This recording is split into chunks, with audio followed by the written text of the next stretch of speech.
নমস্কার। একটি স্বরচিত কবিতা পাঠ করে শোনাচ্ছি। আমার নিজের লেখা কবিতা। আমি শ্যামল কিশোর ঘোড়া। দু চোখে পড়ে থাকে এই পৃথিবীর আলো, নীল আকাশে পড়ে থাকে দেবতার দুপায়ের ভালো।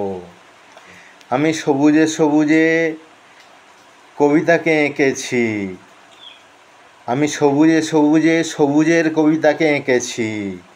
স্বপ্নময় দু চোখে আমি সর্বদা তোমারই হাসি মুখখানি দেখেছি।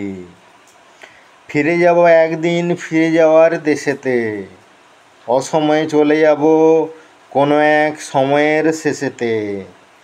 মানুষের সুখ দুঃখ শেষ হয় একদিন,